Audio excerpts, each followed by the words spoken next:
سوال ہے کہ جی بیوہ عورت کی عدت کے بارے میں یہ کل بھی بھائیوں نے فون کیا، پہلے بھی کئی دفعہ یہ پوچھا گیا ہے، جمعے کے اندر بھی یہ مسئلہ ڈسکس ہوا تھا کہ جی بھائی نے فون کر کے کل پوچھا جی ایک بیوہ عورت ہے، یعنی اس کا خاوند فوت ہو گیا ہے، تو اب اس کا نواسہ فوت ہو گیا ہے، اب اس کا نواسی اس کا دوتا فوت ہو گیا، تو کیا اس کے جنازے پہ جا سکتی ہے؟ او بھائی اللہ کا خوف کرنا چاہیے، پتہ نہیں کہاں کہاں سے ہم اس قسم کی باتیں اور مسئلے بنا بنا کے لوگوں کو بتاتے ہیں یا لوگوں کو گمراہ کر رہے ہیں۔ کس نے کہا ہے کہ بیوہ عورت یعنی کہ عدت والی عورت وہ جنازے پہ نہیں یا کسی کی تعزیت کے لیے یا کسی کی غمی پہ نہیں جا سکتی؟ مجھے تو ایسی کوئی حدیث نہیں ملی کہ جس میں نبی صلی اللہ علیہ وسلم نے فرمایا ہو کہ یہ عدت والی عورت ہے لہذا یہ بھائی عدت کا مقصد کیا ہے بھلا؟ عدت کا مقصد یہ ہے کہ اس دوران یہ عورت آگے نکاح نہیں کر سکتی۔ مطلقہ عورت کی عدت کے مختلف مسائل ہیں، جیسے مطلقہ عورت کے بارے میں اللہ فرماتا ہے کہ والمطلقات یتربصن بانفسہن ثلاثۃ قروء کہ 3 مہینے 3 ماہواری اس کی عدت ہے، اور جو حاملہ ہے اس کی وَأُولَاتُ الْأَحْمَالِ يَضَعْنَ حَمْلَهُنَّ اس کی بچے کی پیدائش کی اس کی عدت ہے۔ تو لہٰذا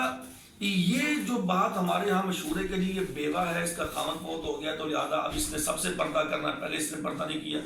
یہی سب سے بڑی جہالت ہے۔ پردے کا حکم خاوند کے مرنے کے بعد نہیں ہے، پردے کا حکم شروع سے ہی ہے اور یہ آخر وقت تک ہے۔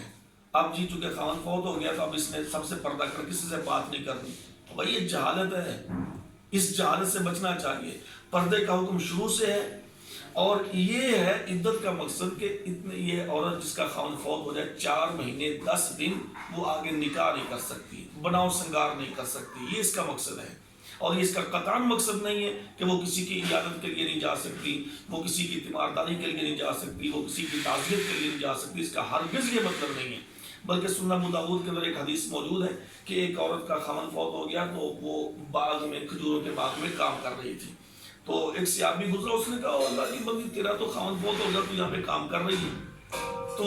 وہاں سے پیارے نبی کے پاس اس نے کہا ڈاکٹر اسلم بات یہ ہے کہ میرا خاوند فوت ہو گیا اور فلاں آدمی نے مجھ پہ اعتراض کیا،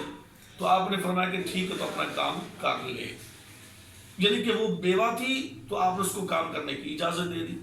تو بامر مجبوری، ہاں ہم یہ بھی کہتے ہیں کہ اس کا مطلب ہرگز یہ نہیں کہ اس کا خاوند فوت ہو جائے وہ اور باہر بازار کے اندر بند سنور کے چلتی، یہ نہیں ہے۔ مطلب یہ ہے کہ وہ تعزیت کے لیے، خوشی غمی پر یا کسی ضروری کام کے لیے وہ